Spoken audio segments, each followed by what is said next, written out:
Alison Rosen. Alison Rosen is your new best friend. Alison, with her the good times never end. Alison Rosen, doing the wavy pencil dance again. Alison Rosen, Alison's your new best friend. Hello, everyone. Hey, everyone. Hi, hello. I opened the show differently than the way I've done it for the last, 16 to 18 years. I decided to change things up. I've curled my hair today. Also something, I spend money to get my hair straightened. So what am I doing? Putting that curl back in. You guys, life is topsy-turvy. Anyway, for people who need the accurate introduction, hey everyone, hi, hello. Welcome to another exciting episode of Alison Rosen is your new best friend. I am very excited to welcome this upcoming guest, but first, I must chat with my producer, Tony Thaxton.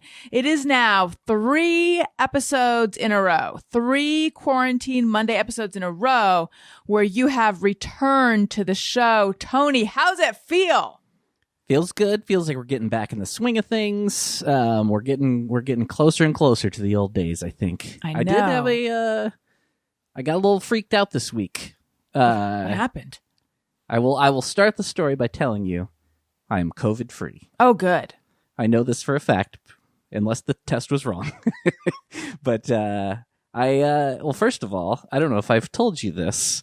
I once again have a couple of family members that do have COVID. No, I know that you had some family members, including a very old one and a very young one. Really, the bookends of life. I know that was going on like months ago, but my God, how big is your family? Well, I mean, that was more extended family. This is a little more close family. Uh-oh. Yeah, but everyone's doing okay. They're not like, they feel terrible, but one of them is kind of recovering now, and one is still kind of out, but she'll get there. Like they're home. They're not hospitalized. Right. At least. Good. But and then a couple nights ago, I think because of that, you know how like this past year, anytime you just cough, then you're like, oh my god, I have it. Yes. So I think that combined with the relatives having it the other day, I got a little freaked out, and then so I went and got myself tested. But I'm okay. Good. I am okay. Good. Now, you've had your first shot, which should be providing you some immunity at this point, right? But Yeah. I recently heard about someone's nanny who had the first shot who got it. Now, all I care about is like, what was the timing of when she was exposed versus when she had the shot? But I don't know any of the people close enough to demand that they answer and put my mind at rest. But yeah, well, I'm glad you're negative. Thank you. Not that we're in the same room. I'll try and bring my negativity to the show today. Thank you. Yeah, I mean, I was just going to babble about how difficult it has been for me personally to figure out which new dishwasher I want. But suddenly that seems less important. Oh, no. Nothing's more important than that. You know, the way I heard myself say it and it came off like, oh, which fancy item do I want? And I don't mean it like that. I just mean, Tony, you've known me for a while. I'm going to put you on the spot here, given that I do pay you to know me as it should be. How would you say I do with like indecision? Yeah, with like making decisions and just, overthinking things. Well, just based on the fact it seemed like you couldn't decide on how to phrase that question, that kind of answers the question, I think. Okay, that's a real dodge. But I don't fault you for it because I'm terrible about it myself. Here's the thing. I feel like Bentley, your super cute dog just walked into frame. YouTube.com/Alison Rosen. You can see Tony's dog. You can see my hair. He likes to turn into a maniac as soon as we start. He'll be laying around. He even went to the dog park today, and now he has to be here. Okay, in the pre-Tony. Oh my God, he's hovering. In the pre-Tony era, at the very beginning with Wendy, we used to have her in the studio, and then she made such a ruckus all the time. And the listener, I don't know if you know this about podcast listeners, but they can be pretty particular about things like people eating or dogs barking or scratching or anything like that. So then she became banished from recording situations. But anyway, what I was saying is I used to be terrible with making decisions. I mean, like it was a real, but it was always small, stupid decisions. Like I would stand in front of I needed a pad of paper, a notebook, and I would stand in front of a notebook aisle in the grocery store, and I'd be like, am I the kind of person who has a green notebook, or am I the kind of person who has, a black notebook? Oh my God, pink sparkly. I would never get that. Maybe I should get that this time. It might allow me, I might be, I would just spiral. And I feel like I have gotten a lot better, which is why I believe what I heard you say is you're decisive and you're effective. And I said, thank you, Tony, for recognizing that in me. That's what just happened, right? Yeah. Is that not what I actually said? I mean, you use different words, but that's kind of what you meant. Okay. So I feel like I've gotten a lot better. However, and just, by the way, it is a little bit the Marie Kondo thing of like what sparks joy, except that's not the language. I just remember someone saying to me, like, pay attention to your energy. What happens to your energy, So now if it's like a very small, stupid decision, I'm just like, which one makes me feel good? I'm just going to go with that one. It doesn't matter. Yeah. But we are trying to get a new dishwasher because this house came with the world's worst used dishwasher. So it was, I don't know if I've told you the history of this house. I'm hosting an 8-part series. It's going to look out, Barack and Hillary, with your podcasts, and Bruce, because my history of this house in Burbank limited series is going to just blow up I hope the servers can handle it. Right. But anyway, it was sold at auction. It was flipped by this company who like made it look really nice, but did a lot of things on the cheap. And so the dishwasher has just been something that my husband has hated ever since we've moved in. I haven't loved it. And it was, you can buy recycled appliances. So like it has someone else's food crusted on it, and it barely works at this point. So finally the time has come to get a new dishwasher. And something that they neglected to tell us, which I understand why, but it would have been nice, is like on their way out the door with our money, if they had been like, oh, by the way, it's a non-standard dishwasher size. Fuck you, later. So that's complicating everything. So it went from like we have all the options in the world, which was difficult, to now we have like very few options because it's this non-standard size. But at the same time, it's still somehow challenging, and it's just taking up all my brain space.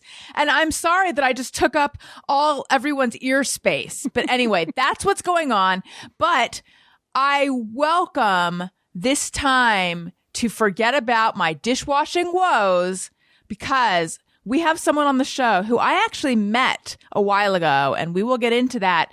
It is Danny Jolles. You have seen him on Crazy Ex-Girlfriend, also Ithaca. He is a comedian, a writer, an actor, and he has a special called 6 Parts, which he filmed in 6 different locations. And it's very, very funny. And it came out this week, and it is available for free on YouTube and for money on other places, I think. No, it's not. I don't know. I'm going to find... Nobody should do that. Nobody should do that. That is my personal thing. Welcome to the show, Danny Jolles. Hey! Yay! Oh boy, I'm so sorry I spoke early. It is totally okay. I appreciate. I know that they send that to people like, you could watch it for free or you could buy it, and I'm like, nobody's going to do that. We don't need to pretend. I mean, once I threw it on YouTube, we all knew what that was my whole thing, was like, let's just give this thing away. Let's just make a good product and give it away in these times. And then they were like, well, we still should put it. And I was like, you can put it up there for money, but understand I will never promote that. Well, then I wish I hadn't even tried to promote it. I'm sorry. No, it's me. Hello, guys. This is so lovely. Tony, I'm so sorry to hear about your family. That's very stressful. It's a stressful thing. It is. But Allison, hate to hear about the dishwasher situation. Thank you. Can't stand to hear about it. I get that the smaller thing becomes an issue. That is like a real problem. It's weird. because like deciding where to go to college, deciding whether I should marry the man that I married, huge decisions, not hard for me, but it's the ones that don't matter that really like paralyze me. Well, because it's so like you feel like it's negligible. You're like, what's the real difference between a dishwasher? But then when you start looking at dishwashers, I'm sure there's some big reasons. I mean, I'm sure there's some big differences. This is going to be something you're going to have for 10 years, 8 to 10 years. Yeah, this is a 10-year decision. Do you want? We're looking at houses right now. Oh, you are? How's that? Yeah. Now you're recently engaged, yes? I am very recently engaged. Congratulations, Tony. Play something. Maybe claps. I don't know. Tony Thaxton. That's Sorry. You know I have to. Every time you ask her something, I'm just going to play my name being sung. congratulations on the engagement. Yes, congrats. Thank you so much. I need to hear details, and I need to hear how the house hunting is going. I've heard the market right now is insane. It's because we have a tiny place right now, and so we sold that, and it was great. What a great experience selling it was, because it is a seller's market. Right. So we put this thing up. We got offers immediately. Boom, like one weekend, done. Wow. And now we're entering the buyer's side, and I'm like, oh, it's not good. Not good. Yeah. We're gonna have to really fight for a place. Now, this place that you're in right now, which looks very lovely, is this the place that you sold? This is the place we sold. Oh, wow. So you sold a place before you had a new place. That makes me frightened. It makes me frightened, but what made me more frightened, and keep in mind I'm terrified of everything, but what made me more frightened was the premise of finding a place, buying a place, and then being like, okay, well, now we obviously have to sell this place and nobody wanting it. Yes, and then us having having to- two places. Right. So how does this work then? Do you have to be out by a certain day? Yeah. And we're just going to be vagabonds for a couple months. You'll find figure it out. something. Yeah. There's always an actor in Canada. There's always someone. That's right. So how long do you have? We have like weeks. This place is chaos. Like right now, my camera, this is truly the most Hollywood thing where it's like you create a situation that looks lovely. Like it looks lovely. What a lovely does. apartment. It's neat. It's tidy. You've got books. You've got what stuff a on the neat, walls. tidy place. And if I just were to take this camera and just start sliding Oh you my over God. to the chaos. But that's not what we see. We just see this. Yeah. But it's a nightmare to my right. What was all that? I don't even know. She's moving stuff. Things are moving. I don't know. All I know is it is, it's exciting to sell, but then it's so quick. It's so fast how quickly you're like, so exciting. What do we do with everything we've ever bought? Right. Particularly when we don't have a place it's going to yet. Yeah. We're going to figure it out. It'll be okay. It'll be okay. It'll be fine. So At let's least talk. moving is fun. It is. That was sarcasm. I'm excited about it because I think at the end of the day, it's all going to go. I don't own anything.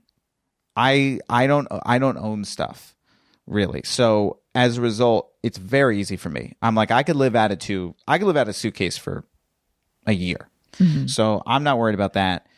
For her, it's going to be brutal. Feel terrible for her. This is going to be a very tricky time. But for me, put it in a box, put it in a place, see it in a year.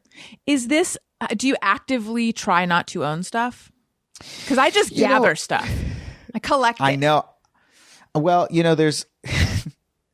You ever have something in your life where you're like, this is just like a fun thing about me, and then you start like dating somebody for a while, and they're like, oh, it's very obviously from like a past thing. A past trauma, you mean? Yeah, like that's very obviously a past trauma thing. And you're like, oh, I thought it was just like a quirk of mine. Yeah. And they're like, no, it's a past trauma. Yeah, I don't own anything. I've never owned things. I don't possessions do nothing for me. And when I started dating my fiance, I was like, yeah, just don't own things. It's cool. It's a fun thing about me. And then like after a while, I was like, yeah, it's fun. She's like, your house burned down as a child. You obviously don't care about possessions because you lost all your possessions when you were in middle school. And I was like, oh yeah, it's for sure what caused this. Right. That's why I don't value things. Isn't that weird? There you go. So I just don't own anything. So what happened with the house burning down? Oh, good times. We it's like no, it's honestly like it's so funny how when you live through something like that, it's so quickly because it was just so crazy. And as a kid, you're not dealing with any of the serious stuff. You're just dealing with the like, this is a wild ride. My mom is a paper artist, so she does incredible work. And she makes beautiful stuff. But there was a room in our house that was wall to wall paper. The most flammable fucking room. If you were to draw up a way to have a fire in your house, you couldn't do it better than have a room just made of Kindle. And an electrical malfunction occurred, and we don't really know what caused it, but it was just like electric, and a spark flew out. It like hit a piece of paper, spread, and within like minutes, it was just like, oh man, that place, it was like gone. So like we had 2 floors, and like top half was like literally like a bomb went off, and then the bottom half was just like smoke damage. So the structure held because it was like it was back in Virginia, and they built nice things, so it's like a brick house. But in the top floor, I remember like the top floor just like looking in and being like, oh, it was like a bomb. It was wild. Were you not home? I sure wasn't. I was at school, and so Was anyone home? My mom was. And so it was actually good because she's probably the one because it's like true. It's like my dad actually was like, it was because my dad would have tried to fight the fire.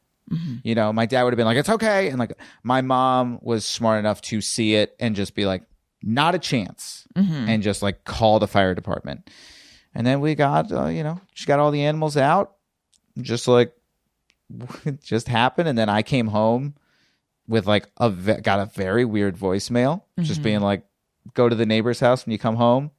And then came home, and I was like, I remember because they were like, there's a fire, go to the neighbor's house. And I was like, all right. But that was like all I knew. And so I remember turning the corner and seeing the house and being like, oh, it's fine. Because you didn't see any damage on the outside. Yeah, it wasn't ash. I was like, seems fine. And then I remember there was like still 4 fire trucks there. And I was like, that's a lot. It's a lot of fire trucks. Yeah. Too many. That was it. Boom. And your room had been upstairs? My room was downstairs, so I just had bad smoke damage. But this is so heavy. I'm so sorry I brought it. No, I do. This is what I do. I love it. It is like no baggage from me towards it. So it's like, I'm fine talking about it. Okay, good. I like talking about it because I don't think a lot of people talk about going through a fire. Yeah. But it's something I've had so many guests, and I think you might be the first house fire guest. Congratulations. Thank you so much. Yeah, no, it's good. Tony, play that noise. Tony Thaxton. There it is. There you go. It's the classic fire noise. Yeah. Does that remind you of what you heard that day? And you were like, I didn't even know who that is. One day it'll make sense. I remember sitting out there, and the firemen were running around, and I just remember hearing Tony Thaxton, and we're going, it's going to be okay. Yeah. It's going to be okay. Like, it's weird. It sounds like the Living Spaces commercial, even though I don't think I've seen that yet. Tony Thaxton, which sounds like a famous person's name, but it isn't quite right, I would have said at the time. But then Tony Thaxton. Right. It's beautiful. Were items of yours damaged? Do you remember? Like, are there things that you wish? Yeah. So basically what they do, so for me, a fireman, he gave me a box, and he was like, you're going to go in with me. We're going to go down to your room, and you're going to grab what you can't live without, because everything else in here is going to go into these like ozone chambers where they're going to try to pull the smoke off. So there's a chance they get the smoke damage off. There's a chance it doesn't work. Because smoke damage is like impossible to remove. Brutal to remove smoke damage.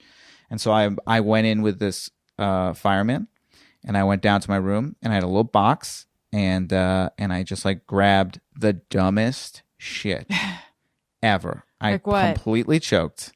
I grabbed books for school. Literally the stupidest thing. That on that, and then I grabbed I had these baseball cards, these APBA baseball cards, and And for some reason, I was like, this will be a good activity. I've literally played the game probably 3 times. And I was like, this is smart. That took up like half the box. It's just dumb stuff. I just didn't, it was just like, I just was grabbing things, you know, wrestling figures, being like, this is good. Is there stuff that you, like, do you play that in your head? Is there stuff that you wish you had got instead? I definitely wish I hadn't gotten the books. The books was the one that I remember like 2 hours later at the neighbor's house being like, books? I don't even own the books. That's why you grabbed them. It's the public school's books. Why would I grab these? Like, I was so mad. Because I will tell you, the best part about having a fire is you have an excuse for years. I rode that thing through all of high school. Like how? Happened in 9th grade, all of high school. I rode it. It was senior year, and they'd be like, "You turned in homework late," and I'd be like, "I had a fire," and I just want to remind everyone about that. They'd be like, "Okay, turn it in tomorrow." Like, I rode the fire excuse for years. We literally, it was we would talk about as a family the fire card. We would play the fire card constantly. But yeah, it is a true upside. And so, it's a huge upside. Did you as guys, a kid, if you're not dealing with the financial stuff, yeah. Did your parents stay, or did you guys stay in that house? No, we were out of the house for a year. Took us a year to get back in. Wow. We stayed at the neighbor's house that night. Then we moved into a hotel, which we lived in for like a month. Was that fun? Because the child part of me is like, ooh, that sounds kind of cool.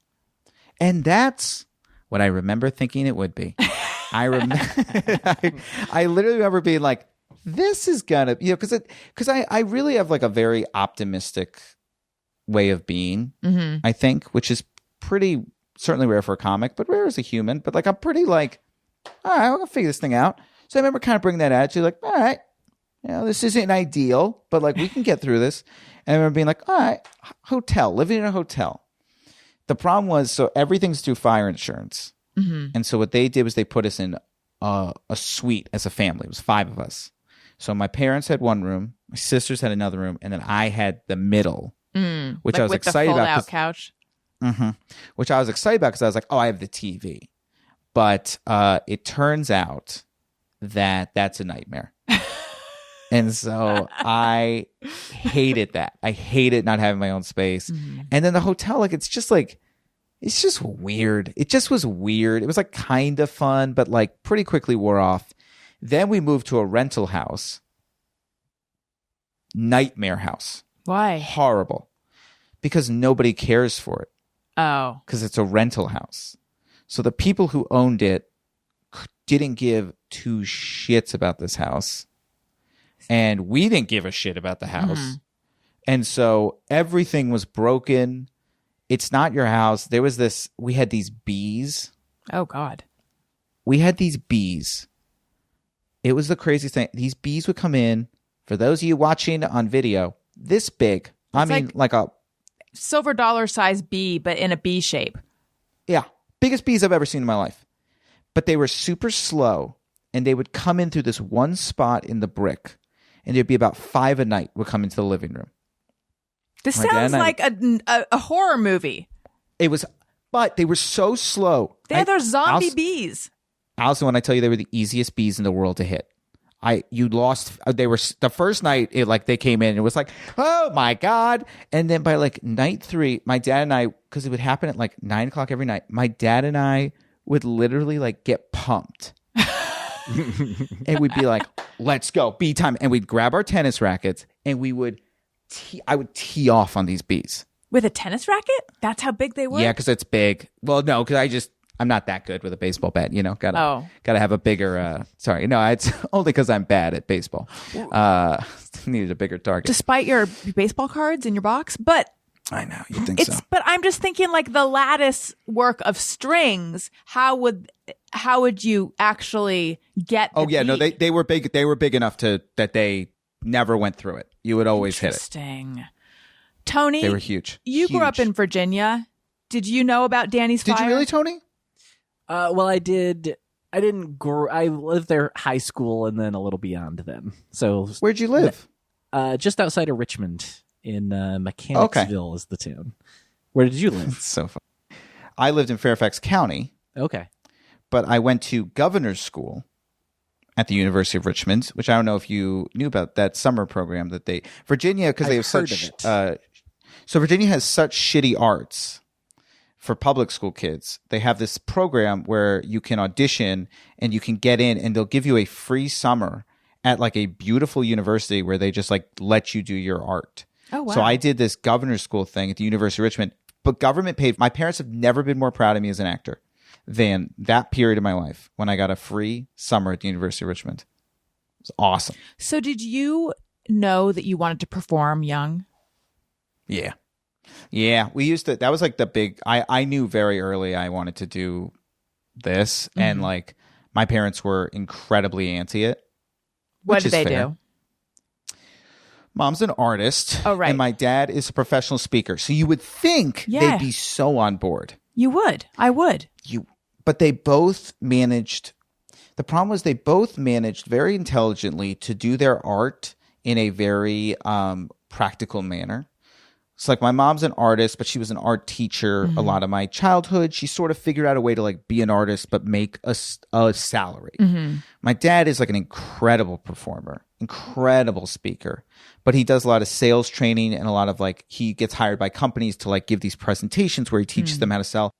Sort of like Jordan Belfort at the end of Wolf of Wall Street is the best example I can give of what my dad does. And so the both of them basically figured out a way to take their thing they were good at in the arts and do it very practically. So when I was like, I just want to tell jokes, they were not on board. Really? They hated it. Are your sisters? Yeah. Are your sisters older? Younger. Younger. Okay. So I was Because the I was gonna say like, had your sisters already done sensible things, but no, you were the first one. Unfortunately, I was this rogue one. I was rogue, and I had such promise early. I was such a good like Jew as a kid, so they were like really hopeful. Good Jew in were what? really like in what way? Oh, I was so good at Hebrew school. I dominated Hebrew school. Did they want you to be a rabbi or something? They did, and I thought I was. I remember my bar mitzvah. I was like, I think I'm going to be a rabbi. Like, I was like, I'm either going to be a comic or a rabbi.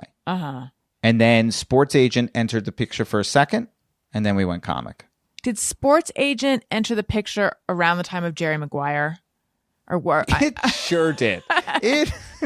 What if I told you it's exactly what you think happened? that would track for me. Yeah. Okay, so your parents were not particularly supportive. How do they feel now, though? So good. So on board, so supportive. It was never that they weren't supportive. They just didn't like the idea of me doing it as a kid. And then when I got into NYU, they were like, I had to double major. That was the only way I could go there. So I double majored. And that bought me that time. And then when I graduated, basically, I just was like, and I tell this to like young kids who are like thinking about going to the arts, where I'm like, look, a very good idea, and I recommend it, is actually focus on getting a day job first and foremost. Get a day job, because if you can get a day job and support yourself, your parents can't say shit to you. So that's what I did. I just graduated NYU, I got a job, and I just like clung to the job, and nobody could say anything to me. What was the job? I worked at a company called Adafruit, which I'd imagine a couple people listening to this know. But for those of you that don't, it's because it's a niche company. They do open source electronics. And there's a woman called Lady Ada who's like very big in that world, and she has this company. They build these like kits that people buy to create electronic things. That is, after working there for probably 3 years, the maximum I understood.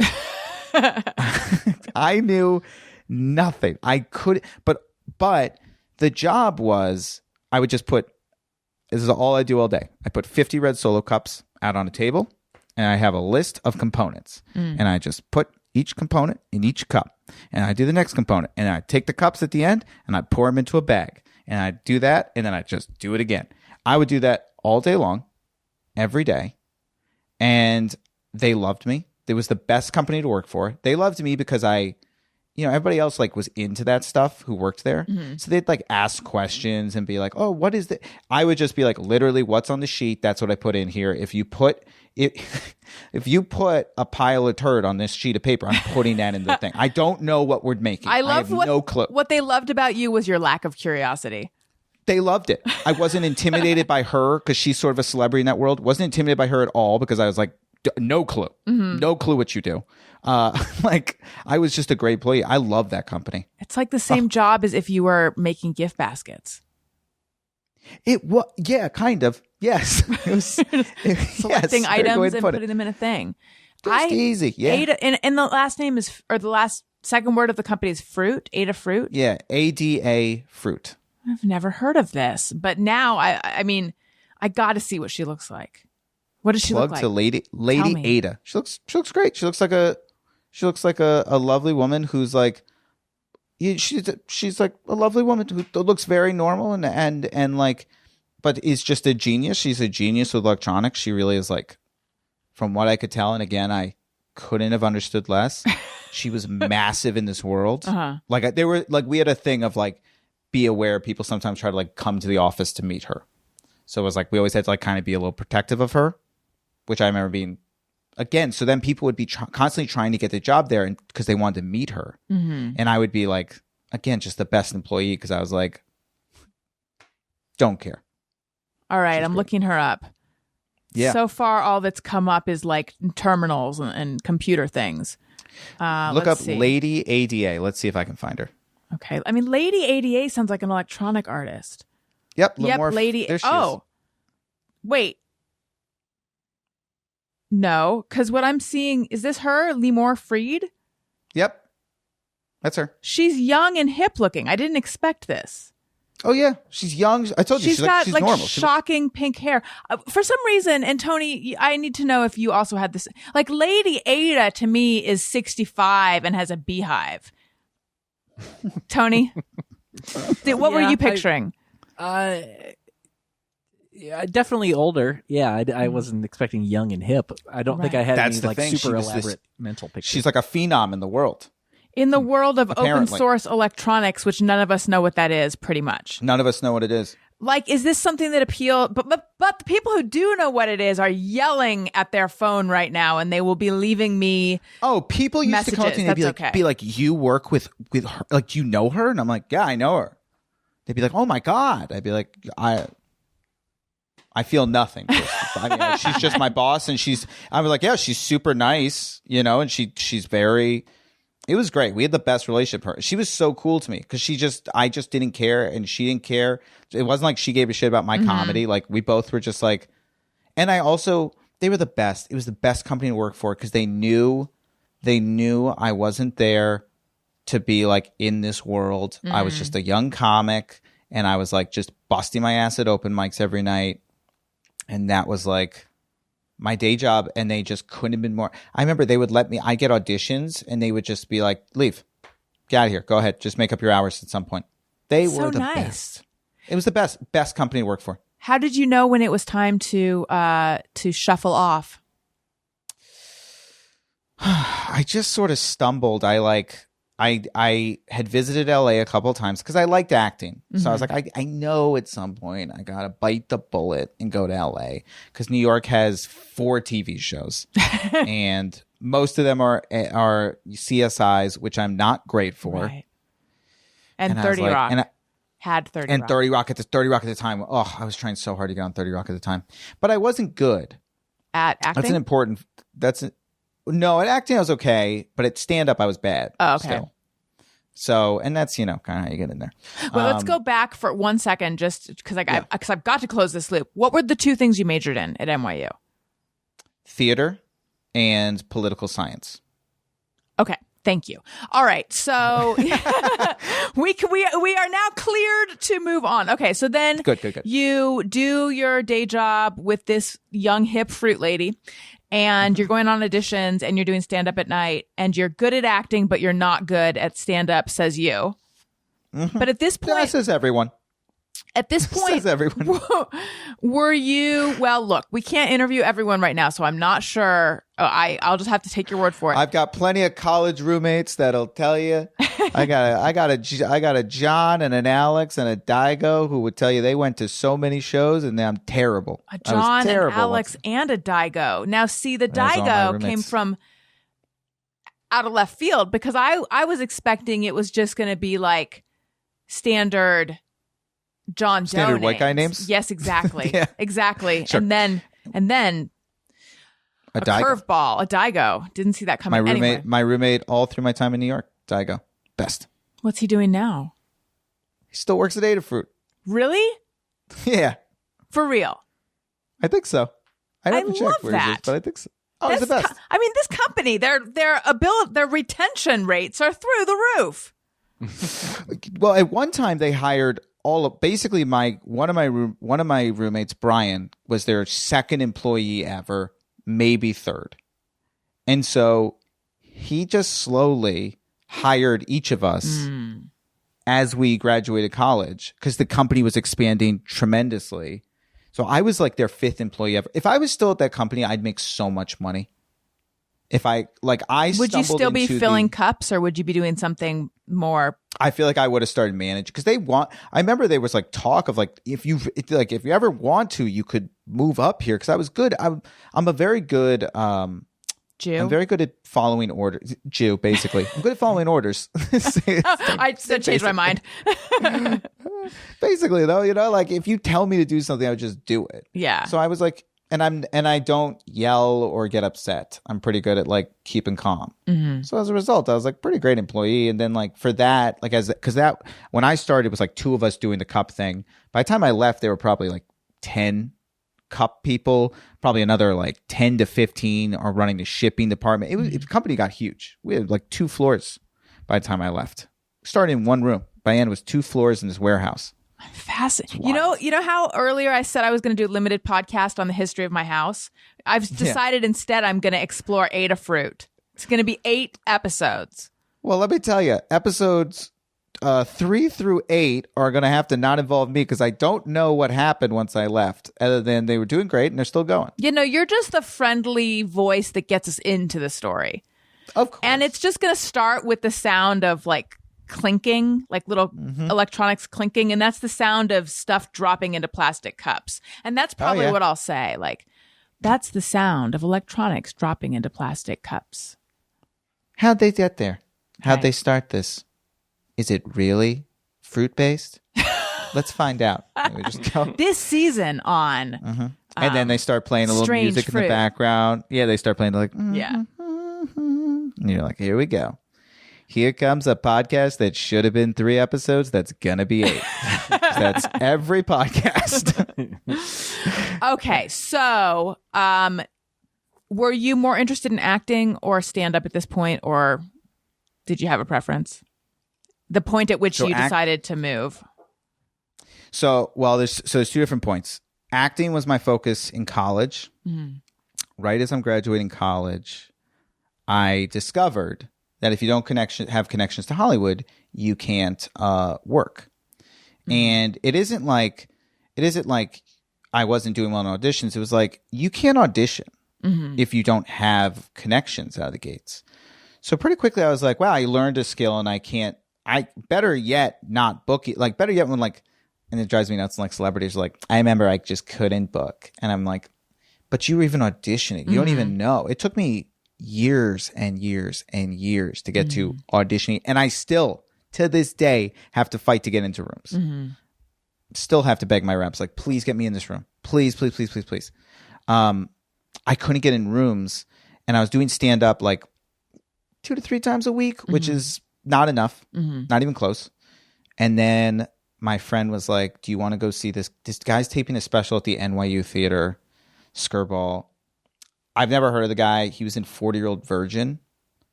And I was like, I guess. And I was 3rd row for Kevin Hart's first special. Oh, wow. And it was the most amazing thing I've ever seen. And I just remember sitting there being like, I have no clue if this guy has any connections to the business, but that was undeniable. Like what he just did was an undeniable thing. And the next day I like basically was like, fuck acting. We're doing stand up. I started busting my ass to stand up, working at Adafruit. And then I keep going out to LA to visit but I'm not yet. I'm too afraid.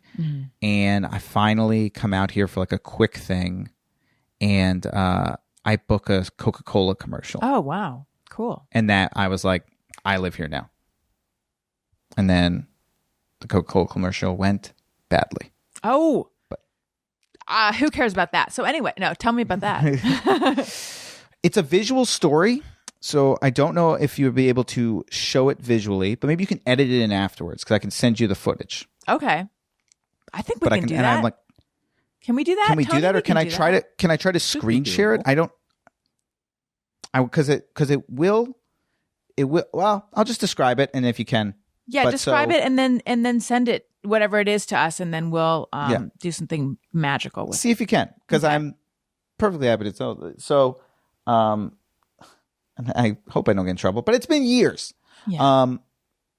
I booked this Coca-Cola commercial when I come out here. It is called they're basically building ahh.com through 30 H's. And each one is a different website with different games and activities. And it was this huge digital campaign. This was like massive. And they were like, it's this one character, this scientist that's going to take you through all these different factories. These commercials are going to be everywhere. And I booked this role out of this casting director named Lisa, who was like the best, like fought me in. She was literally the only casting director I'd ever met out here. And she fought me in. I booked this role and I filmed this thing where I have this lab coat on and I talk about, and it's like all that. And I filmed like 4 commercials, one super long one. They built an entire Coca-Cola factory for me. Wow. I'm like, this is crazy. The amount of money is wild at the time to me. 6 I've figures? never made 5 figures.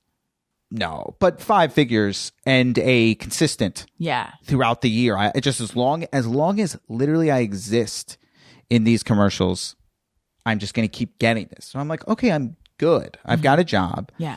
And this is and by the way, this is my first time and I'm doing great. And I remember when I booked it, they like kept asking me they like knew everything about me by the time I showed up. They knew everything I'd ever done.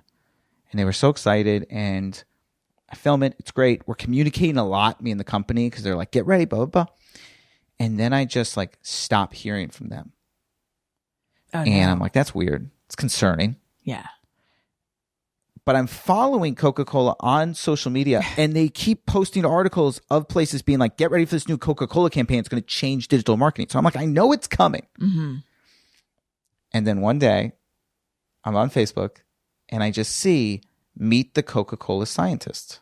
And I click on the link, and I swear to God, I will show it to you afterwards, if nothing else. It is me sitting there, taking you through the factory and walking through the factory. But they have put a cartoon polar bear's head over my head. And cartoon polar bear arms over my arms. I'm sorry. But have kept my human body. So it is this strange cartoon, half human, half cartoon polar bear with a new voice taking you through the factory. At no time do you see my face, hear my voice. I am no longer recognizable in the commercial and lose everything. And I was like, it looks terrible. It sounds terrible. I have no clue who made this call. It is one of the most insane things I've ever seen. And that was my coming to Hollywood experience. Wow. What's your what is your sense of what happened? Were they like, this human isn't working, we need a polar bear? Or I have fought for years. And if anybody is listening to this and worked on the campaign, get in please touch. Tell me what happened, because literally I remember they posted on YouTube and the first comment was like, what is with the human like it looked terrible. Yeah. Like it looked so weird. I can only imagine I obviously either did a bad job acting or wasn't the right look. I don't know what happened. Something went wrong, and they just obviously like panicked and were like, let's salvage this campaign. But it was bad. It looked bad. Were you asking your reps at the time if they could find out? I mean, I guess All I they had was can't. a commercial. All I had was a commercial agent at the time, and her name is Laura. I still rep by her, Laura Salu. She's a wonderful lady. But like, what's she supposed to do? We like, hey, his feelings are hurt. Like, it's Right. like, you know, it's like, it's not her job to like make me. She just was like, I don't know. Like, and also I, you know, initially out of the gates wasn't telling too many people. Yeah. Because I was like, it's pretty humiliating. As time went on, I was like, man, right. You know what I think would have helped you? Probably if you could have spoken with someone about it. This podcast is sponsored by BetterHelp. If you're feeling depressed or struggling with relationships or having difficulty sleeping or meeting your goals, or you have found that you have been recast as a partially animated polar bear, BetterHelp offers online professional counselors who can listen and help. BetterHelp will assess your needs and match you with your own licensed professional therapist, and you can start communicating in under 48 hours. I know that people who are wanting to start therapy of late have been having trouble finding therapists, and I have been saying to them, BetterHelp, go to BetterHelp, for all the reasons I have said and will keep saying. But friends of the show, Allie Ward and Greg Fitzsimmons, have very positive things to say about BetterHelp. And I do not feel bad about revealing that, because it was on podcast that I discussed BetterHelp with them and they told me about their experiences. So I have to tell you, there's a solid chance I actually do that, because I'm literally in the middle of talking about how I think I need to like, because I'm a big like therapy only when you need it guy. Oh. And so I've been out of it for a while, and then this pandemic, I'm like, you know, it might be time. Might be time to re-talk. I recommend BetterHelp. And I will tell you, if you have the concern that I think a lot of people starting up with a new therapist have, which is, well, what if I don't like the person that I have been matched with? I don't want to be committed. How do I get out of that? They let you change therapists as many times as you want, no extra charge, until you find the right fit. So it's really... That's great. It's great. It is great. All of our listeners get 10% off their first month of online therapy at betterhelp.com/bestfriend. Visit BetterHelp, that's better, HELP.com/bestfriend, and join the over 1 million people who have taken charge of their mental health with the help of an experienced BetterHelp professional. So again, that is betterhelp.com/bestfriend. And then also, if you are trying to recover from a commercial that has gone awry or just life, this segue is going to be less smooth than possible. But I just want to talk about... I think we're going to make it work. We're going to make it work. Thank you. You are a positive person. I'm pretty positive. Yeah.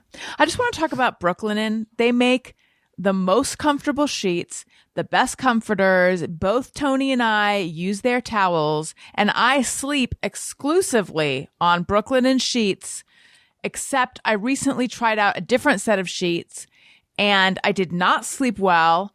And also the heating pad that I was using broke. So I was ascribing my inability to sleep to that. But I think it's also the sheets. I just only sleep. Look, I'm saying it here and I'm going to make it so. I only sleep on Brooklinen, and I'm going to go back to what I was doing before, which is wash the Brooklinen sheets, put them right back on the bed.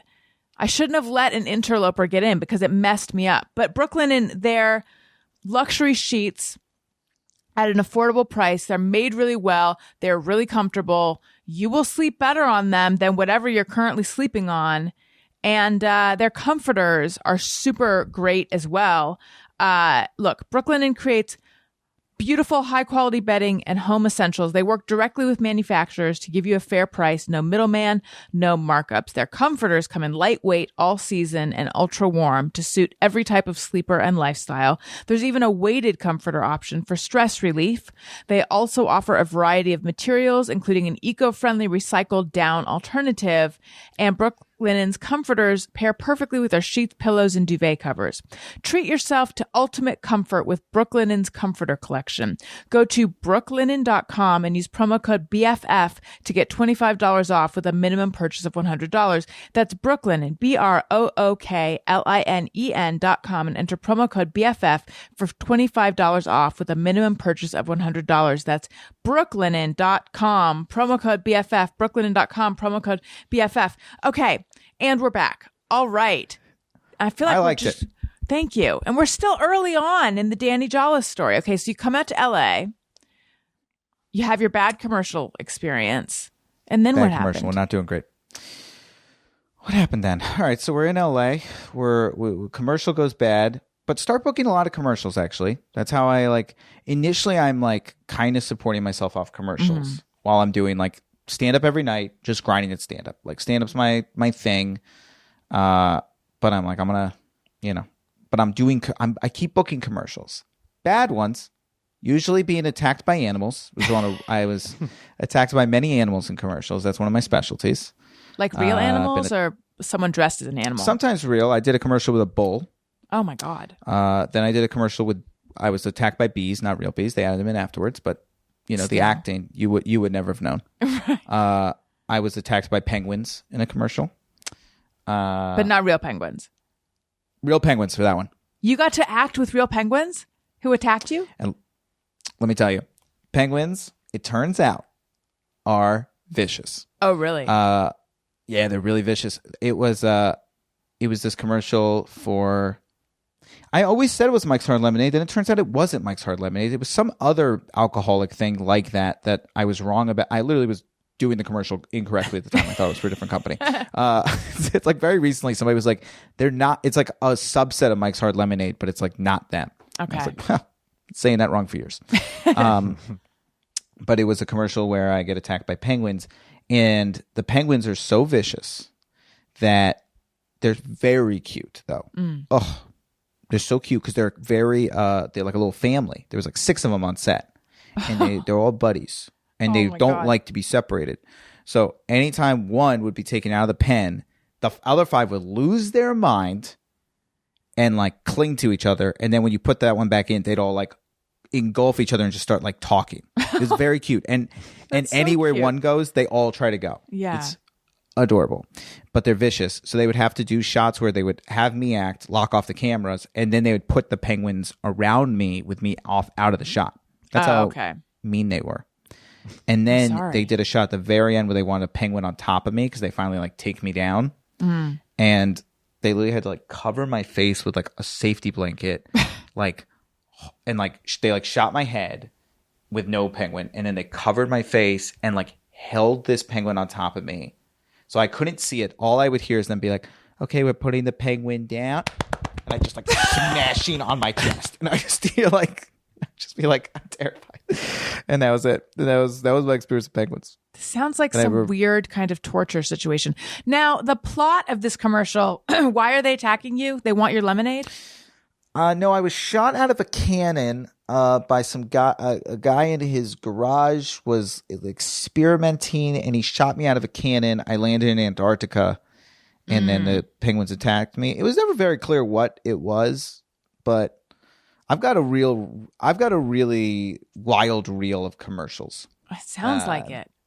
I've done a lot of commercials. I'm very good at commercial acting. Congratulations. If you're looking for a guy to sell, yeah. What do you think it is? What about you is so commercial? I think that I like to take big swings in general with acting. I'm like, if we're going to do it, let's do it.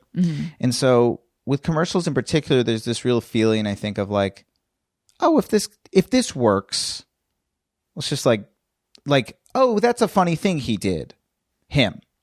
And versus like sometimes with TV and film where I think there's a little bit more of like a, who's the safest choice, who just does the job. Right. Interesting. I think with commercials, they're almost more open to like, oh, that was fun. We never thought of it that way. Yeah, you know, like the penguin, like the bees thing. It was like, I remember like just being like, bees, but like adding in like something. And they were like, oh, yeah, sure. Also, it's just easier. It's just easier acting. Do you still do commercials? Not acting. Oh, yeah. I'll always do. I mean, at some point, I hope my career, I'm like more but like right now, I'm like, yeah, I just did a commercial a month ago. For what? Commercial. Not allowed to say. Oh, that's right. Okay. Okay, Mr. NDA. They're real strict about that. All right. So you do lots of commercials, and then when did Crazy Ex come in to the picture? Crazy Ex-Girlfriend. Right. So I'm so first off, back at NYU, meet a girl named Rachel Bloom. We start doing, we're in Hammer Cats, which is the NYU sketch group together. And the both of us kind of share, one, she's just a wonderful human. We become friends. But two, we both have kind of the same attitude of like, I'll do it. I'll do it. Like, that's to this day. I'm like, for the most, like, as long as it's nothing crazy, I'm like, if I got a free day and you need something, like, I'll do it. Sure. And so we both liked putting on silly, stupid shows. And so I would always be in stuff she was in. She was always in stuff I'm in. This is carried on through our entire lives. Cut 2. Rachel Bloom sells a TV show called Crazy Ex-Girlfriend. Gets picked up the series on CW. I'm not in any way. Obviously, she has to cast real actors with credits. But she's like the best. And she's like, hopeful at some point she could just get me like a credit. And so like halfway through season 1, I go in for like one-line role that was like it was like a quick like guy from high school who, that was it. That was all it was. Didn't book it. Classic. I'm not good. Was that like during a musical? You say that during a musical number? Yeah, it was like during a musical. Right. It was a one-line part. She's like just trying to get it for me. Can't book it. A couple episodes later, a literal easier role now. Now it is just one line and it's a dancing lawyer. All I have to do is dance in the background of a lawyer. I don't even have a name. I'm literally dancing lawyer number 1. When I go into audition for that role, the casting director, Felicia Fasano, who's the best, is like, hey, you've been here before. You're funny. Could you go read for this other role? Oh, how fortuitous. Incredibly lucky. She hands me this role for this character, George, who has 3 lines. So we're bigger. 3 lines. Guy in an office just like says like, she's here. That's all I said. I book that one. Nice. And literally showed up. Rachel just saw my name and said yes because I was the pick. So she didn't even notice they flipped me. And she was like, I remember she was like bummed when I showed up sick. She was like, I wanted you to be a dancing lawyer. And I was like, I don't know this guy. And I'm like, she's like, oh, but I guess you're in the office. And I was like, yeah, I guess this character's in the office. She's like, huh, okay. And like, we just sort of leave it there. Season 1 ends. Season 2 starts. And like halfway through season 2, they're like, hey, they want to bring you back. In like this part where I like had it said a couple lines in a couple episodes and then I get fired. And I was like, that's the end. What a run. What a journey. Pretty incredible. Now I've recurred on a TV show. Yeah. What a run. They fire me. Then they're like, hey, we're going to actually rehire the character. I get rehired the next episode. Then they're like, pretty funny, actually. We're going to fire the character again. That becomes the bit of the character. Every time I'm fired from the show, I genuinely believe I'm being fired. It was like truly as an actor. It was actually really nice because I really had these like, I think 7 different times on that set. I was like, this is the last time. What a run. What a run we had. Like I really like took it in. I was like, wow, to be a part of this talented people, they all know my name. Unbelievable. Then I'd come back 2 episodes later. I'd be like fired again. Like, okay, what a run, huh? You got a bit on a TV show. And then like start of season 3, they really paired me and Scott Michael Foster off. And I remember being like, oh, I think I'm here. And then I just got to ride it out. But that's how it happened. It was Rachel and then luck. Felicia kind of like pulled me into that other role. That's really cool. So when she found out that you were playing George and was like, was that a of like, oh, I can bring this character back? Like initially, was that character just supposed to be the 3 lines? Yeah, it was just supposed to be 3 lines. That was it. But it was like, it was just one of these things where she was like, but I would again, I'll do it guy. So, throughout the time, like she's doing sometimes like live shows and I would do stand up on them. So, the writers and creators kind of saw me and they knew I was like funny because of stand up because I'm getting good at that point. And so they were just like, it was just, and then I'll never know what actually made them bring me back. Probably Rachel, if I assume it was her being like, what about Danny? But then at a certain point, like the writers really jumped on board with the character and it like worked out. I like to think I was like, did a good job and was, if nothing else, like a good quiet guy on set who was, pleasant to be around. And then it just happened. And then all of a sudden I was like a part of this thing. But it was crazy. I remember getting like the email being like, they want to bring you back for Crazy Ex. And I was like, what? Yeah. Bringing George back? I've had Esther on my show a number of times. The and best. she, I remember, spoke very, very positively about how that show was run and just the experience of being on set on that show. It's like, without getting emotional, I cannot stress enough what an incredible experience that show was front to back. Like, it was just the best. Everybody on that show, to this day, we are all friends. Mm-hmm. I'm seeing Scott later tonight. I'm going to go see him outdoor in his backyard. Like, we are friends. I'm obviously still friends with Rachel. I'm friends with, I text with almost everyone on the cast. It's so rare in Hollywood to have that kind of work environment. Mm-hmm. Better yet, to be part of a show that is actually good and you're like truly proud of what you're doing. Better yet, to like to get to do musical theater, which is like so unique and it's winning awards, and then for me to like go from, I mean, I don't know how to go to recurring on a TV show like that with no real credits before, a couple, but like doing online sketch comedy. It was just wild. And then we got to do these like tours and these live shows. And, I remember Pete Gardner said something at the end where he was like really about like appreciating the moment. He was like, it's very rare that your reality exceeds your dreams. Oh, and it like so really sweet. was with that. I know, it was such a beautiful thing to say. And it was true with that show. It's like, geez, it's just, I couldn't have dreamed that positive an experience for your first show. It was unbelievable. I've also had Catherine Burns on the show. The greatest choreographer. on the planet. What did you have experience dancing or like learning choreography before? It's like yes and no, right? It's like I went to NYU for theater. I did musical theater there. I consider myself a pretty good singer. Mm-hmm. I can hold a tune. You give me the notes, I can handle it. Dance wise, same thing. I took 2 years of dance in college. Took semester ballet, semester tap. So I'm not just some schmo. But then you go on Crazy Ex, and everybody there is a Broadway level talent. Mm-hmm. And I was cartoonishly terrible in comparison. It was brutal. But again, Cat Burns is the best. Mm-hmm. So Cat Burns was just like, would just figure it out with me. And I worked really hard to make up for it. But also, I mean, she would literally, there would be like moves where she'd be like, I'd be like this. I was supposed to do this. And I'd be like this. She'd be like, does that feel better for you? And I was like, I guess this is I don't know how to get my body to do that. She'd be like, great, it's that. And she would just change the dance if you needed it. Oh, that's so great. She was the best. Yeah. So I very much, but it was very much it's also you just had to get it right. You just had to get it right on camera.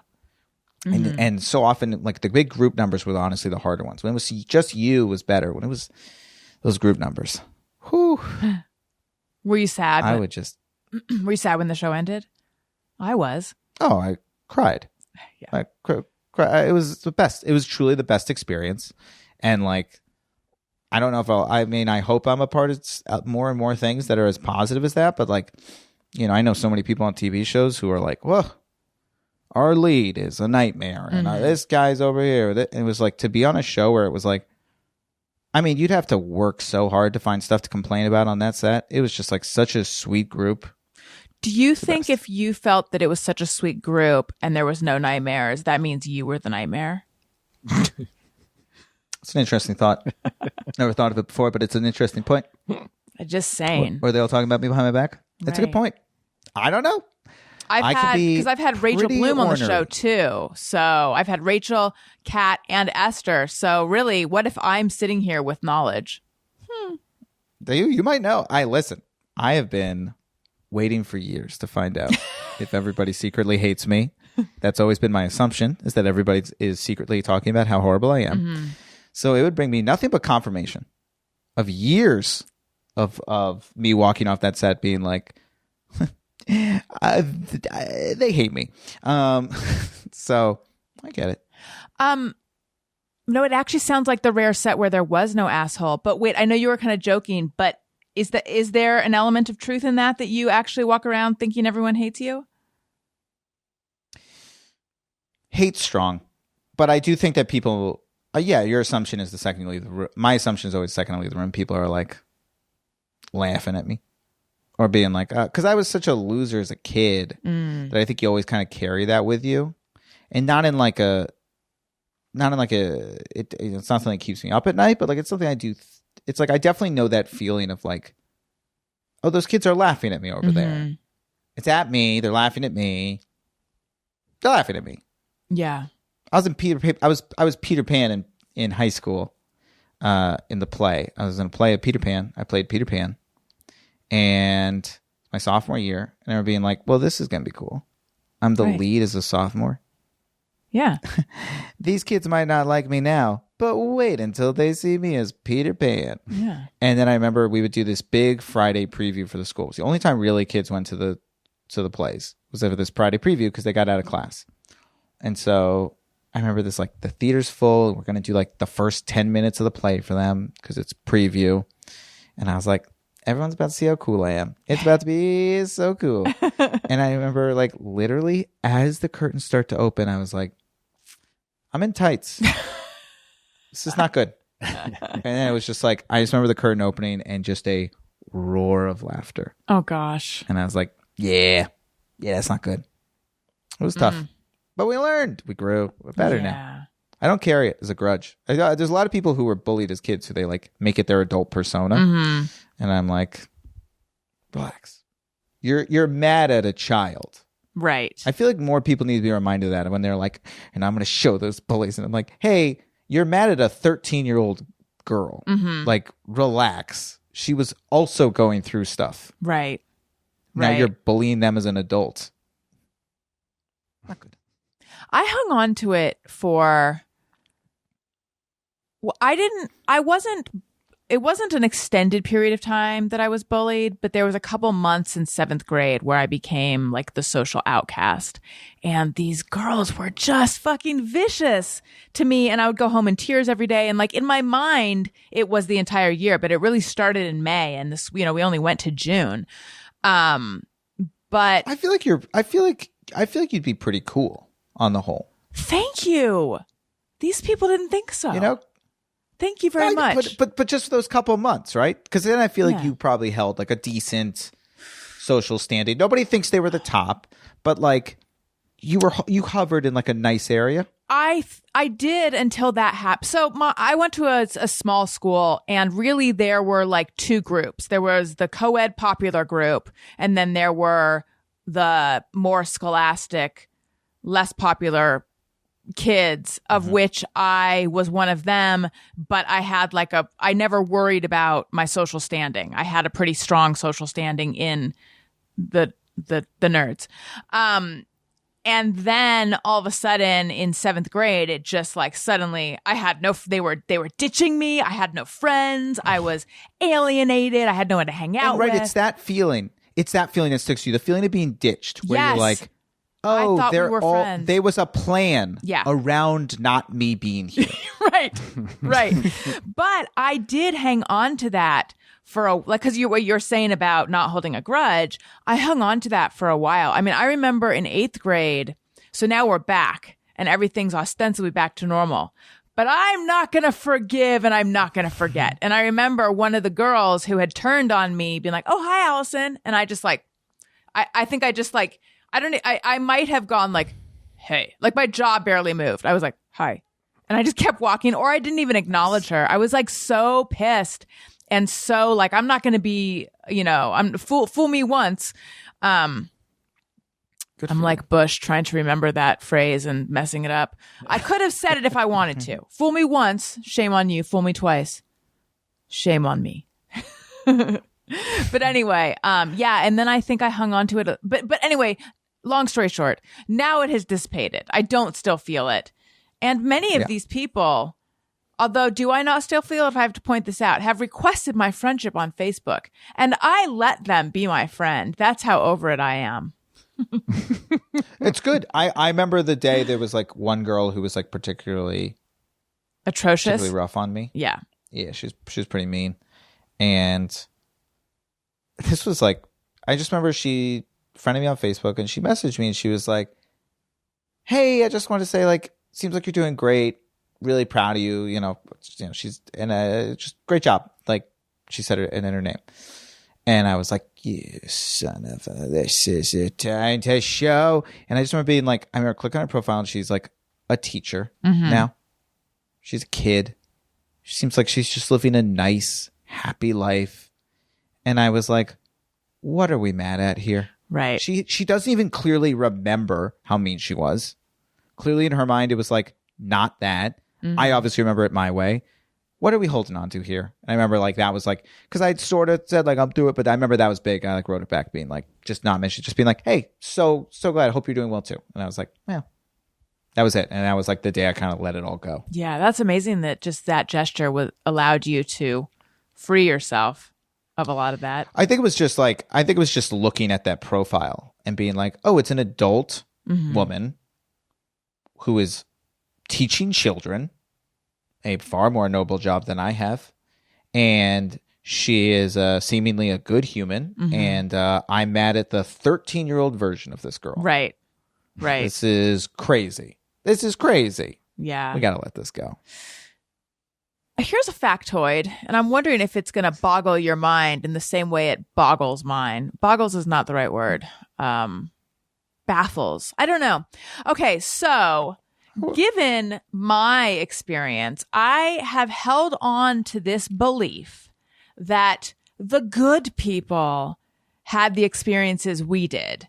And those who were popular in grade school, that's their peak.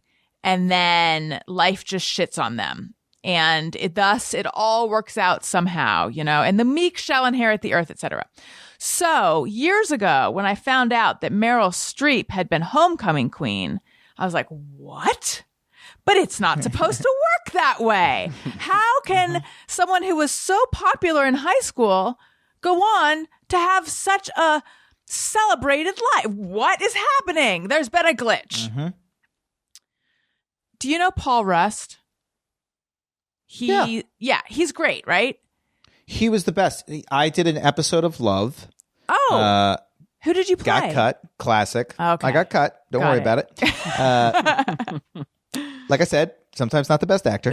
But it was. But I did an episode, and he was so ridiculously nice to me on set. And it was a great day. I will say it was like the best day to be on a set because it was just me, Gillian, and him.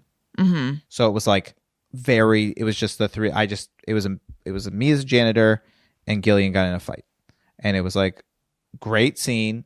And but I also remember as a writer reading the episode and being like, I'd cut this.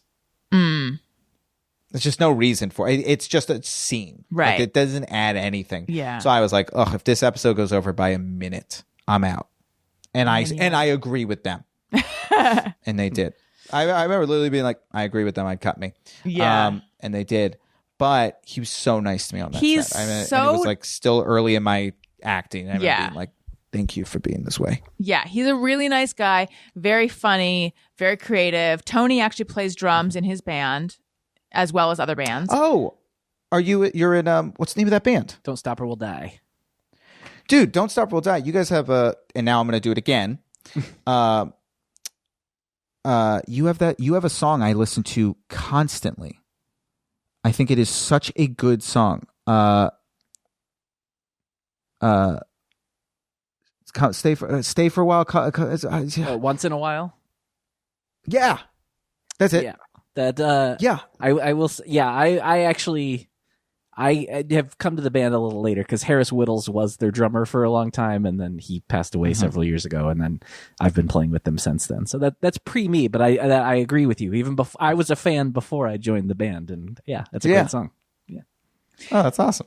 when Daniel, my husband, and I began dating, he would always sing "Got a Curly Perm" for my camping trip, which is also a "Don't Stop or We'll Die" song. But anyway, back to Paul Rust. But he's like a dorky, handsome, but like a dorky looking guy, right? You know, like, Sure. Yes, I don't know how to say that in a way that doesn't. Here. What'd you say? I said I don't think you're talking out of turn here. Yeah. Trust me, if you're like me, and so Paul and I imagine get the same castings all the time, which is like, buddy, they want to see you for this role, and it's like, loser, absolutely no girl would ever want to touch him. You're like, cool. So I'm sure he's aware of his general look. So, but so charming, so charismatic, handsome. The best. Okay. So here's the thing, Tony, you know where I'm going with this, don't you? Because I keep bringing it up. I think he was homecoming king or prom king or something like that. Yeah. Was it homecoming or prom? I'm not sure, but it was one of those. And I was just like, okay, what the fuck? Here's what you're forgetting, though. He's probably a super funny guy because he's genuinely funny. Yeah. I'm stand-up funny. Yeah. Right. So I'm like, let me write and rant and like I can do this craft, but I'm not like funny at a party. Mm-hmm. Right. I'm fine at a party, but I'm not funny at a party. Paul's like fun at a party. So it's like, I imagine he killed it. But I will say I won class vice president end of freshman year, ironically. I was voted in ironically because it was like me and one other person. Let's vote in a loser? Yeah, it's kind of like, let's put it, because I was known, because I was trying to be cool. So I was very loud. I was like kind of always trying to like fit in. Oh, okay. So I think it like kind of, I was one of those. I was one of those like would not accept being a loser, which is of course the most loser thing you can do. And so. I was too. Yeah. But then it's the worst kind. It's just horrible. And it's like, and everybody's like, I was a loser and I'm proud of. That's like the big thing here in Hollywood. I'm always like, I wasn't. I really wanted to fighting. I really wanted to be cool. If I had been a loser who accepted being a loser, then I would have been cool. Because it's cool. I know. It's you cool live in to that. Be okay. Yeah. I know. It's that middle ground. And that's where I lived. But they voted me in ironically. But then I genuinely had to hang out with the cool kids because we were on the SGA together. And that was like huge. That really turned it around as far as like the bullying went. Like high school was much better than middle school, elementary school for me because I was in that. I was like in SGA basically the whole time. And like, I mean, there's this one kid, like, it's so funny. Like, to be clear, I was never invited to one party my entire time in high school. But this like kid, Jason, who was like one of the coolest kids, I remember he just like, we ran for that office together and then he was president, I was vice president. And he just like, just was nice to me. He was one of the coolest kids and he was just very nice to me. And I remember how much it changed my life. And I'm sure he could literally not remember this at all and or be like, oh yeah, I was just like your friend. But to me at the time, I was like, dude, he saved my school life. That kid. Well, he sounds great. Jason is his name? Jason. And by the way, because there's something you were saying earlier where you're like the cool kids are supposed to become like their lives. That's supposed to be the peak of their life. Yeah. I got to tell you, at least for my school, the cool kids killing life. Yeah, a lot of them doing great. Like that. I mean, it's fine for Jason because he was nice, but in general, I feel that is a betrayal of the promise that I thought life was making with me. No, it turns out they're doing great. Yeah, I don't. A lot of them. I look at all times like the cool kids being like, "How's this person doing?" And I'm like, "Wow, seems like they're at like a really good position. They just bought a house and it's like really big." I'm like, "Wow." Damn. With the ones I know, I'm always like, "Oh, she went to Stanford? What?" I know, right? Yeah, or like, "Oh, she went to Princeton and now she's a professor. What is going on?" I feel. I know it's. Mm-hmm. I think I've misunderstood Same exact thing. Something along the way. Here's the deal.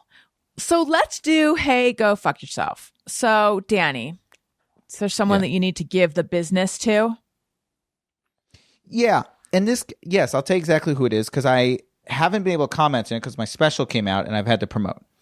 But if I wasn't, I would say this. Hey, go fuck yourself. This cinnamon toast shrimp guy. Oh. I gotta tell you, I am so tired of this tattletaling on social media that keeps happening on companies. It's like, clearly, assuming he isn't lying, which I do hear could be true, but assuming he isn't lying, clearly this wasn't a plot against you. Clearly, Cinnamon Toast Crunch, a cereal that has gotten us through our childhoods, that has been good to us, that has saved many a morning for you and I, is not trying to hurt this man. Clearly, something went wrong. One of their packaging units got it. I'm not saying you shouldn't send them a complaint, but to just to try to humiliate them online, then mock every response they gave where they obviously were like, this is a PR nightmare because of you. So they're like, hey, it seems crazy there's shrimp in there. Like, can we like see what's going on in there? He's like, look at them trying to solve. It's like, hey man, it's a company. They're trying their best. This company has given us nothing but joy. So how about we all calm it down and not call people out publicly?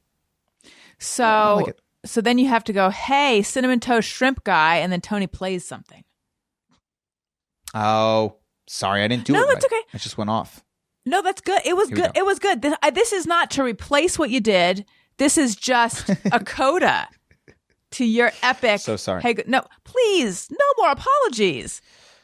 I'm going to do it right. Ready? Okay. Hey, cinnamon toast shrimp guy, go fuck yourself. Well, now you play it.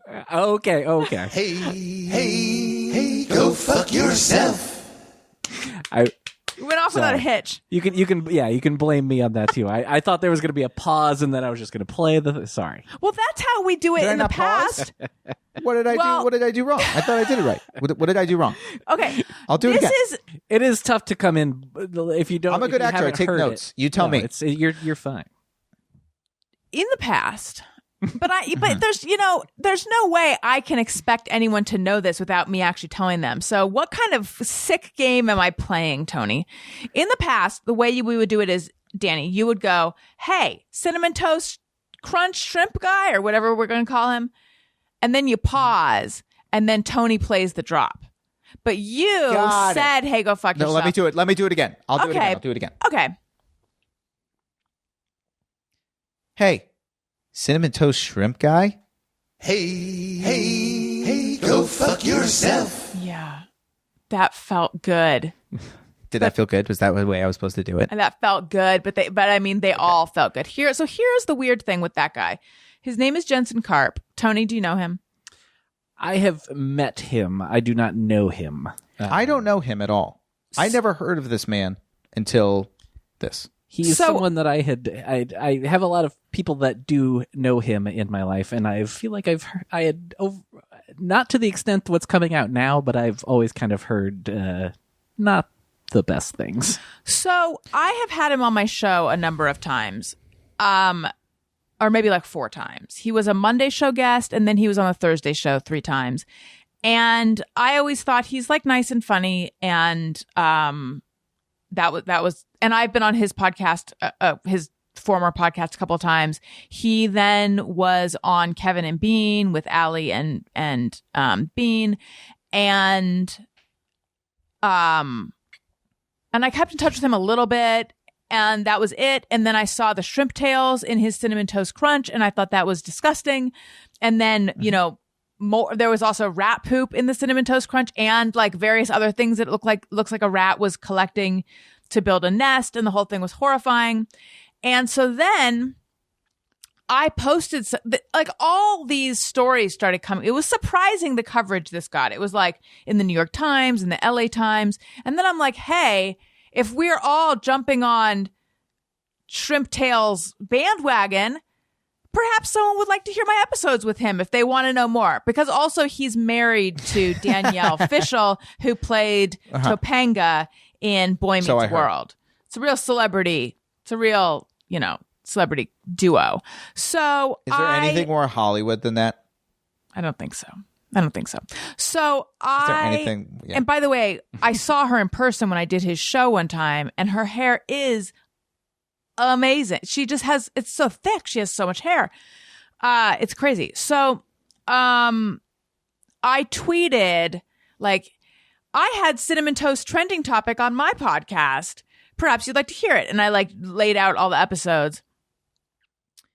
Someone wrote back and was like, wow, this seems thirsty. And I'm like, yes, it is. I know. I didn't respond to that, but they had like no followers, but I agreed with the sentiment, which is why I'm sharing it here.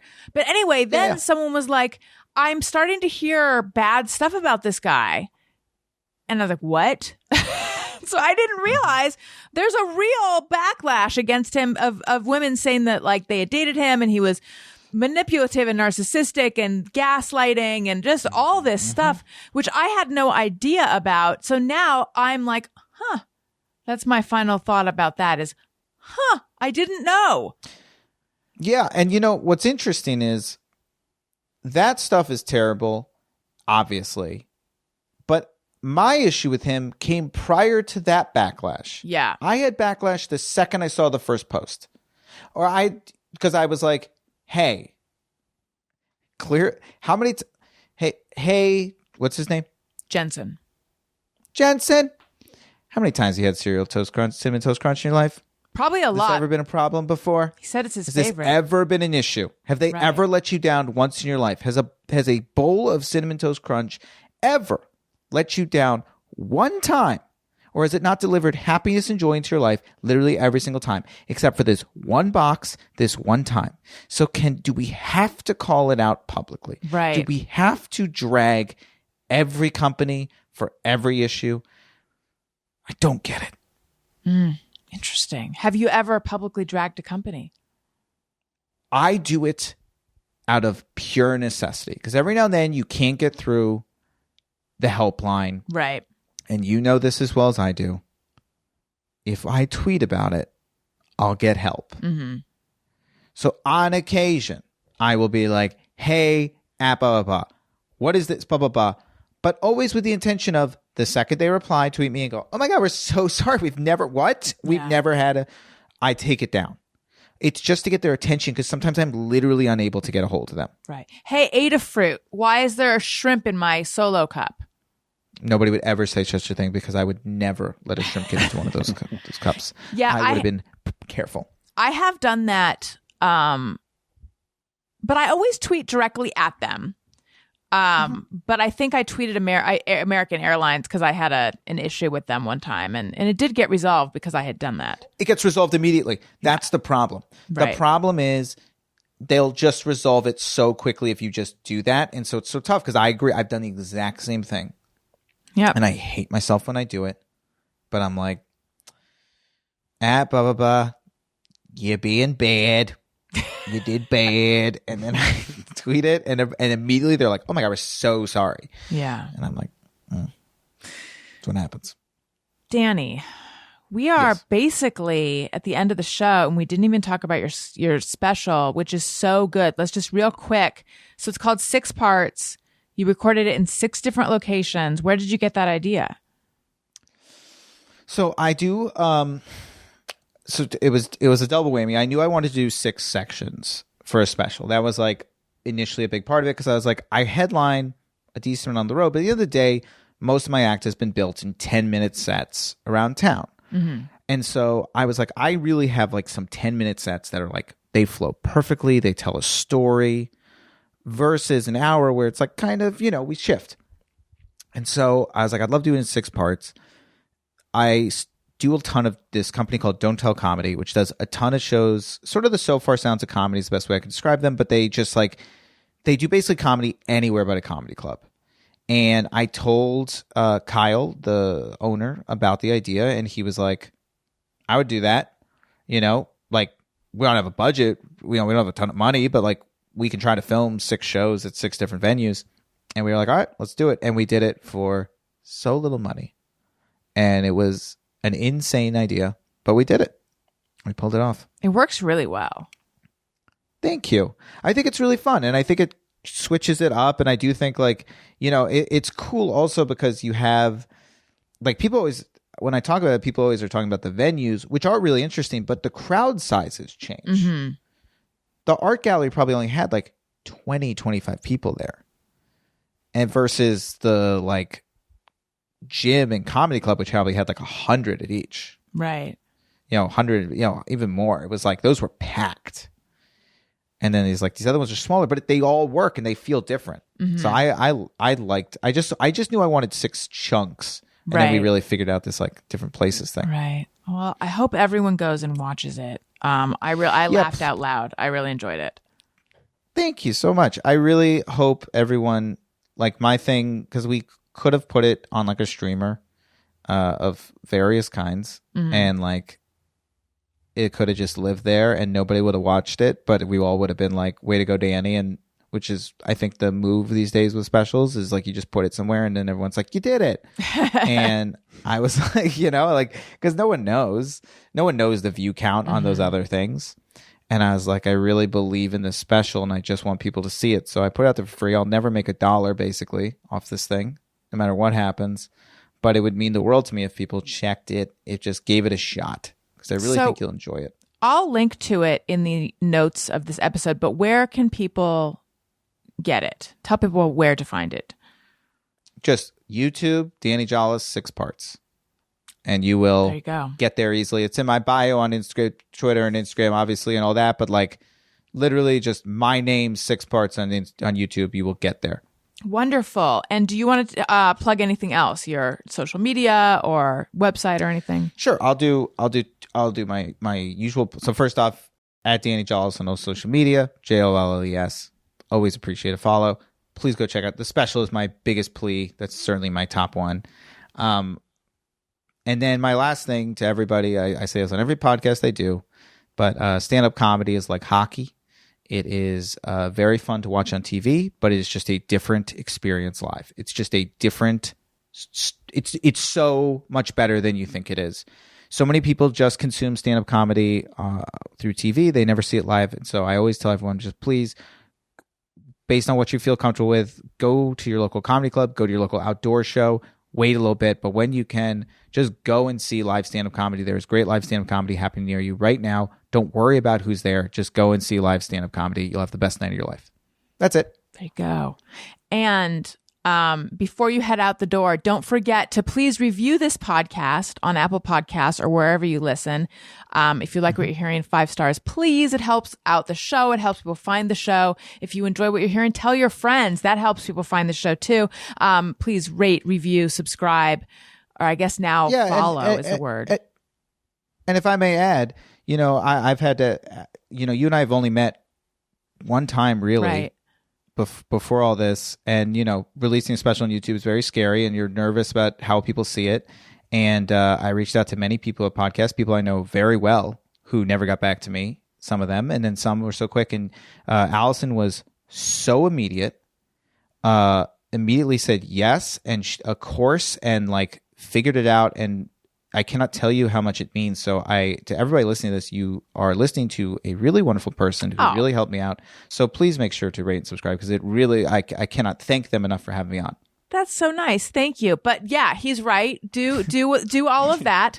Also, I am on Patreon, patreon.com/Alison Rosen, Zoom parties, bonus episodes, behind the scenes content, so much access to me. You'll beg me to leave you alone. Gossip, innuendo, rumors, names. Ask me anything. I'll answer it on there. Dishwashers. You want to know the brands of the dishwashers I'm not going to buy? That's what you got a Patreon for. I'm also on Cameo. I already mentioned I'm on YouTube as well. Please follow me on social media at Alison Rosen on Twitter and Instagram. I recently heard that like you shouldn't flood your listeners with you should just do like 1 or 2 call to actions. And I just gave you guys like 13, but that's because I know you can handle it. Tony, where do we find you? I am at Tony Thaxton on Twitter and Instagram. My podcast, Bizarre Albums, every Tuesday. And the aforementioned Don't Stop or We'll Die is going to do another live stream on Twitch on April 8th. Time TBA. But yeah, that'll be on Twitch April 8th. Wonderful. I think I'm going to get on Twitch one of these days. I don't know what day it's going to be, though. Well, you let us know. I'll let you know. Add that to your plethora of plugs. That's right. So I'm gonna, it's like sweaters. I'm gonna have to get rid of one to add in another one. Which one should I drop, you guys? I'm gonna let you vote. Thank you again, Danny. It was so nice having you on the show. Thank you so Listeners, much for having me. thank you for listening. You matter. I love you. Goodbye. Hey, do you know about the Alison Rosen show?